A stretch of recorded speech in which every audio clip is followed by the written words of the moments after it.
In the divorce hearing, standing a few feet away from her, he addressed the judge, saying, "Can I put it simply, my lord? If the entire universe tried to persuade me to reconcile with the defendant, I would not. I am determined to get rid of this marriage."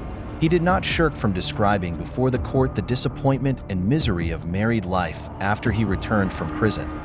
Winnie, he explained, did not share his bed once in the 2 years after their reunion. "I was the loneliest man," he said.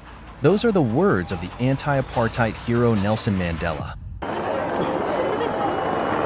Mrs Winnie Mandela next to him, waving to the crowds, hand in hand. They leave the Victor Verster prison. Officials, marshals of the National Reception Committee trying to get the people, and a salute from Mr Nelson Mandela, his wife Winnie, greeting. Why did Nelson Mandela not forgive his ex-wife Winnie Mandela? That is the question this video is going to answer. Please don't forget to like, share, and subscribe to the channel.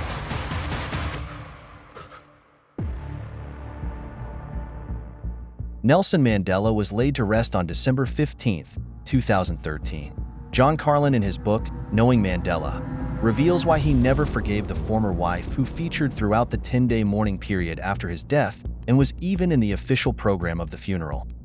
2 weeks before Nelson Mandela's release from prison, John Carlin, the author of the book, Knowing Mandela, went to see Mandela's wife, Winnie, at her home in Deep Kloof Extension, the posh neighborhood of Soweto where the handful of black people who had contrived to make a little money resided.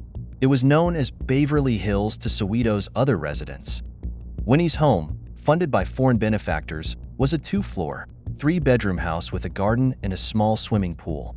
The height of extravagance by black standards, it would have more or less met the aspirations of the average white, middle-class South African. The picture presented to me by mother, daughter, friends, and cleaning lady was of a domesticity so stable and relaxed that, had I not been better informed, I would never have imagined the depths of trauma that lurked beneath.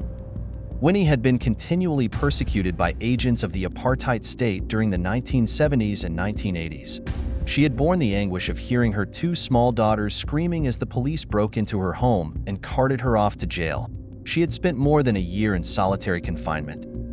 Trusting that her confused and stricken children would be cared for by friends, she had been banished and placed under house arrest far away.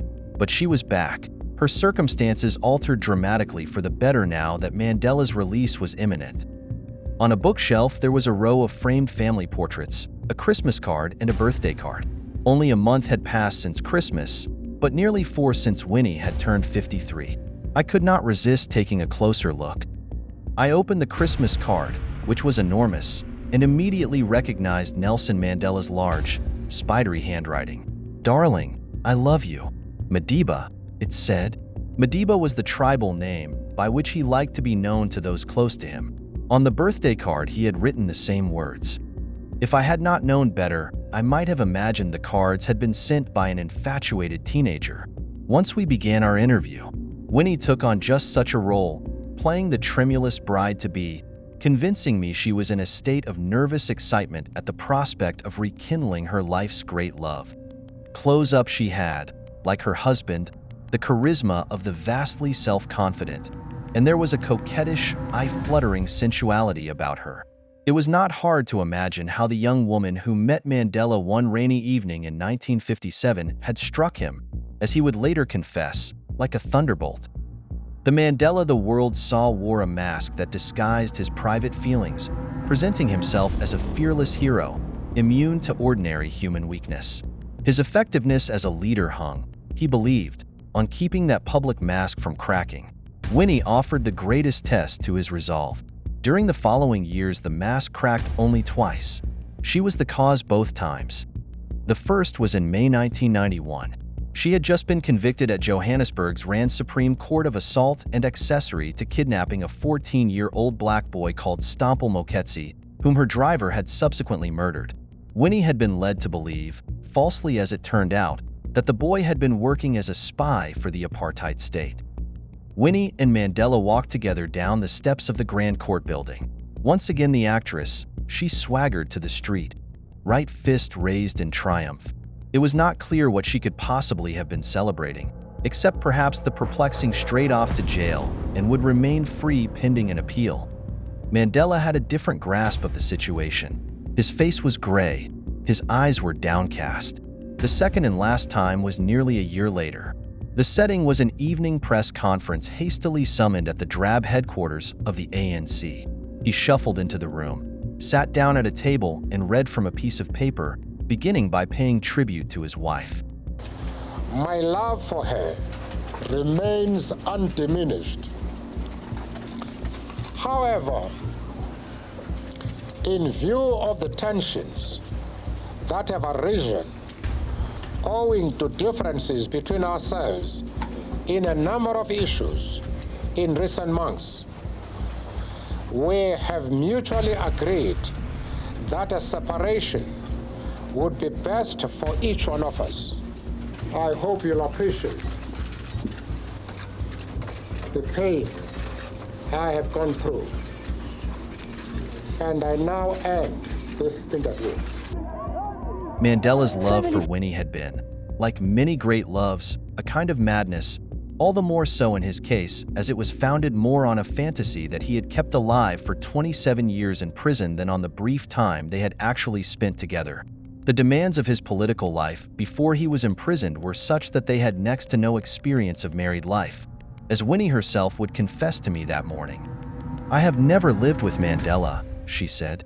"I have never known what it was to have a close family where you sat around the table with husband and children.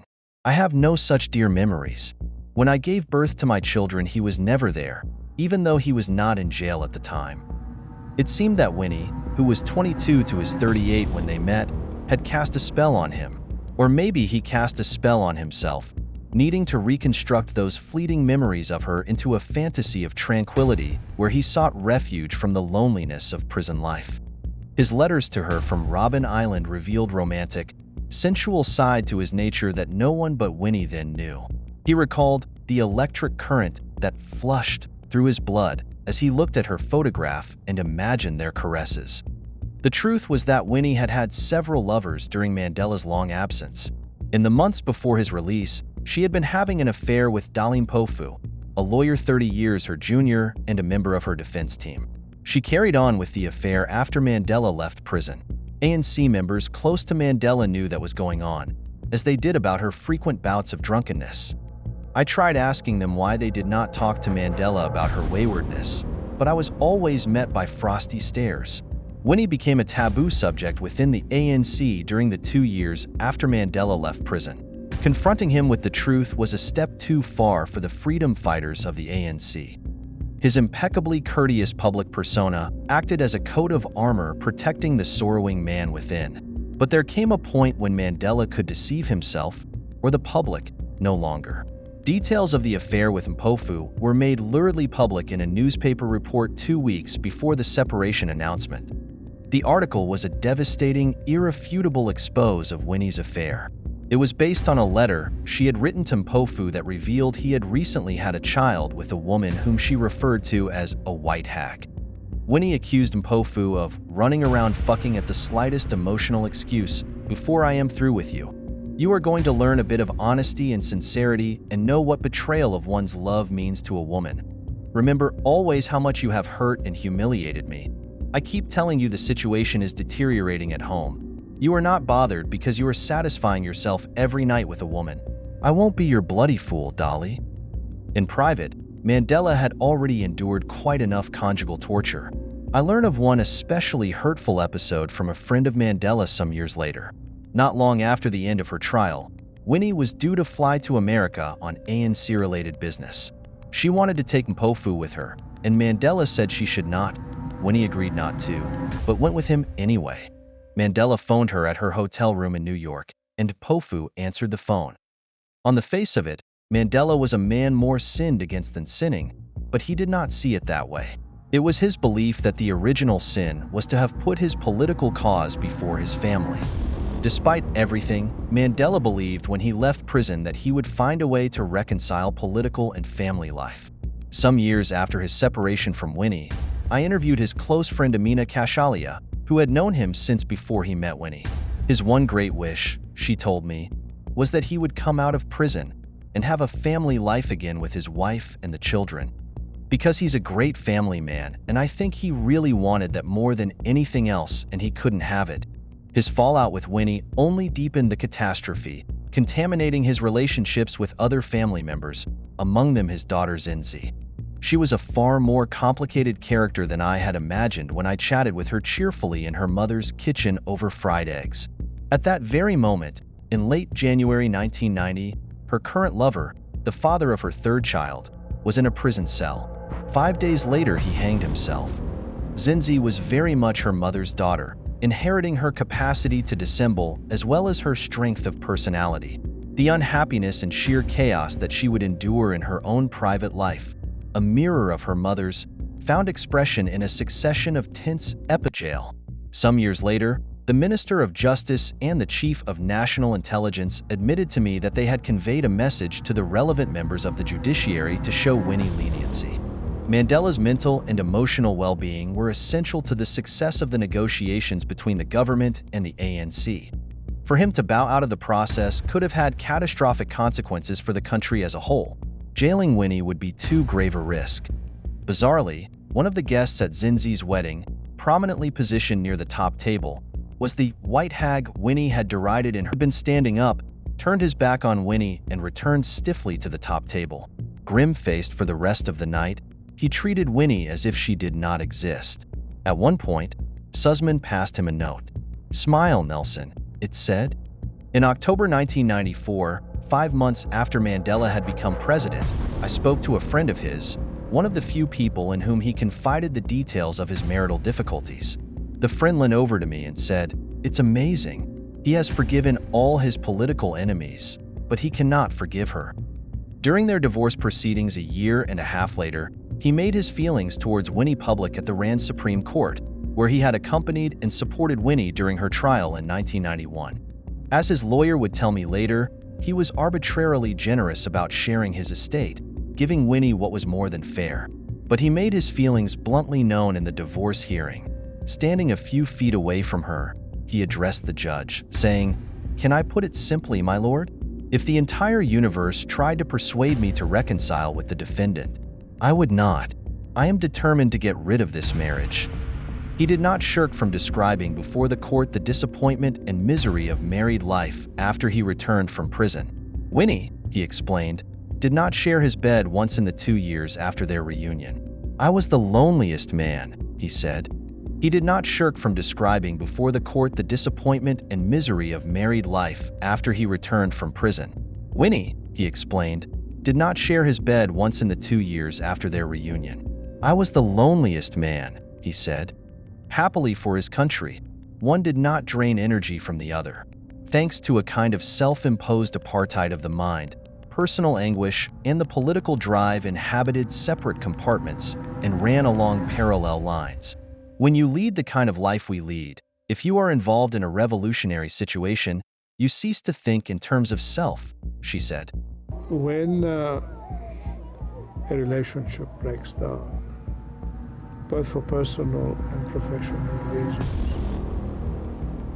I don't want to discuss publicly what passed between Nelson and me and Winnie and me.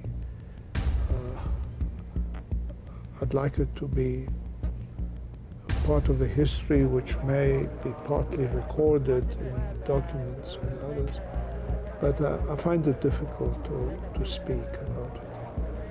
But what I can say is that I know that it was a very difficult time in his life, and I'm sure that it was a very difficult time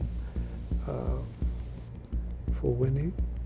It is inevitable when one's friends become divorced that the relationship between one of them and you changes. I stood by Nelson's side. I didn't do the case myself because I knew both of them.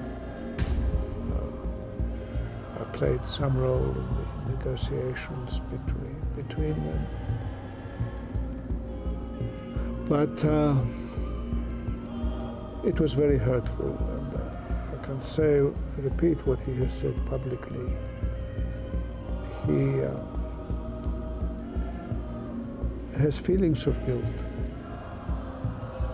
about not doing enough for his family when they needed his personal attention and protection.